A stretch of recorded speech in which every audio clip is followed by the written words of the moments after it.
Hey there, Saber junkies. Well, I've got a couple of hilts here that I did a little machining on and powder coating, as well as designing the chassis system for them. And so I just want to show these here real quick to you. First, the machine work that I did was really not much. I mean, I took a few millimeters off of this and made the thin neck deeper, and then I powder coated it with prismatic powder, super grip black, and I absolutely love the way that turned out and the way it feels. It's really nice. Then I designed a two-part chassis for it. We've got a stock V4 up inside of there, and both of these are exactly the same. I've got a 6-pin PCB here for the transfer of everything to the one up inside here, which I don't know if you can see or not. Yeah, there it is. And so my goal was to make a chassis. This has a 1-inch inside diameter, so when it comes to things like that, everything is really tight, you know. But I needed to make a chassis that would work, fit in here in this space, plus compress those pins and some accent LEDs and stuff on here. And so this is what I wound up doing.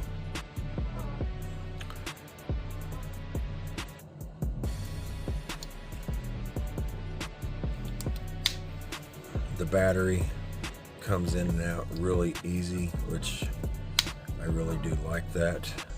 We've got my new kill switch here from Australia.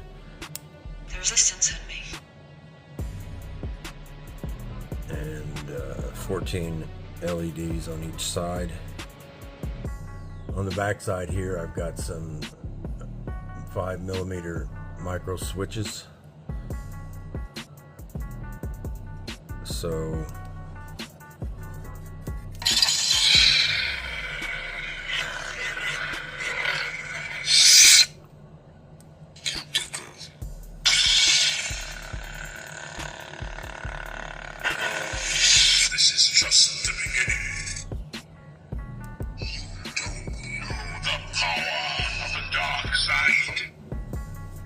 one of the things that I had to make sure of was just the way these pommels are made. We have slots here, but there is no recess on this. So a lot of times with Saber Forge pommels, it'll have a recess there and a lip, and that lip allows to compress the speaker and doesn't get in the way of the speaker itself.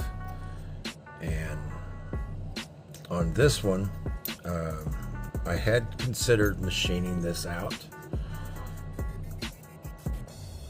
and just where the slot set at would be right exactly where I would be machining at. And so instead of doing that, I decided to make this attachment for the speaker. It's just a shim, and it's just the right size. So Doug, just for the record here, this is a tight fit.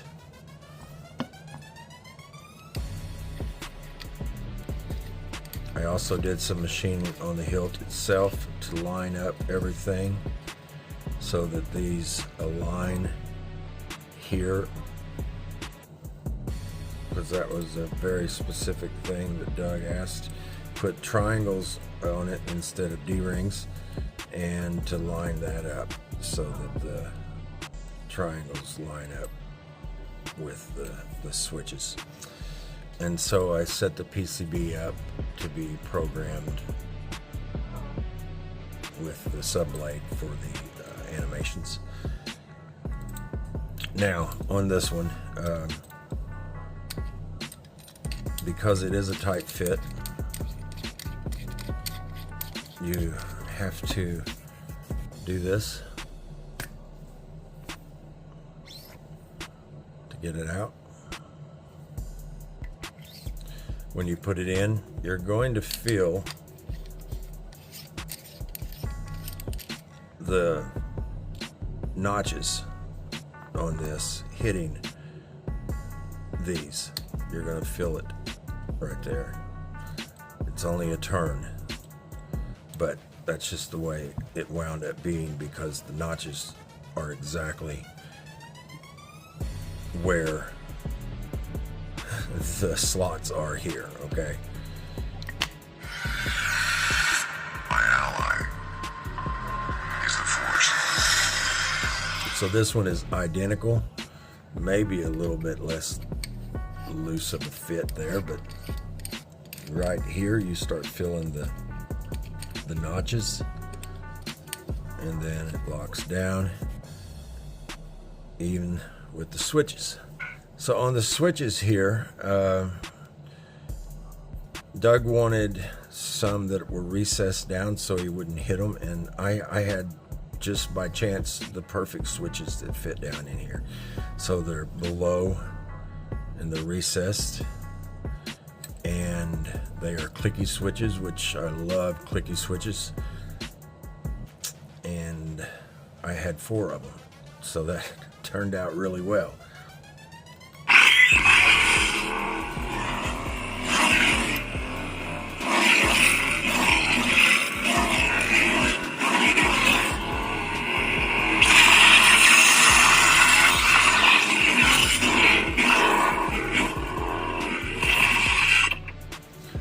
So it sounds great, and yeah, I mean, it just really turned out well. Very happy with the way it turned out. Now, because of the way I designed the chassis, normally this here would hold down the PCB, but on this one, it'll actually hold down the blade.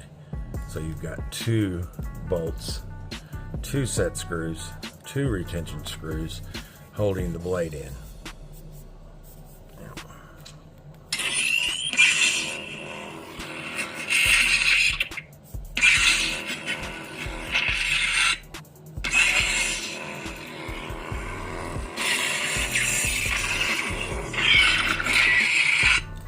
So that's even better. That is not something that I actually planned, it just turned out that way.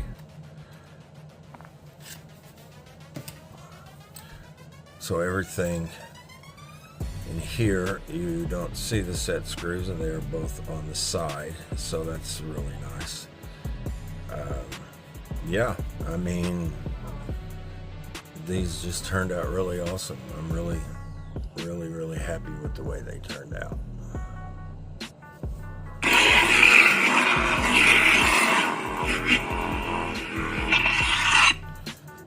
But just to show the chassis real quick, because I didn't really have much of a look at that.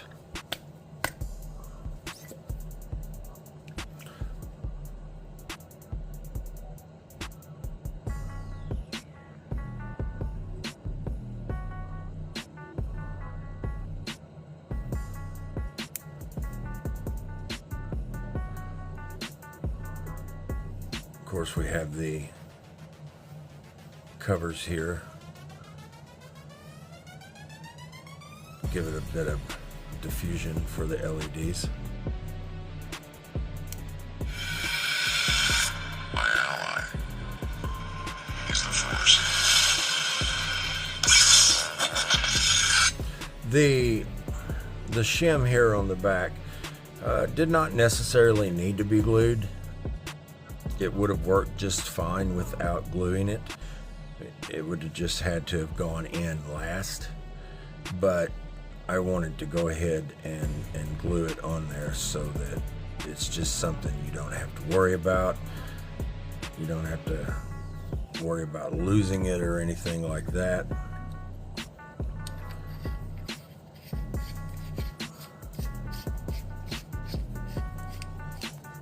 So that is that. These two dudes are done, and they are going to be going to Alaska.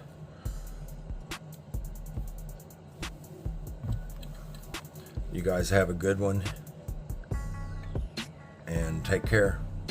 I'll see you on the next one.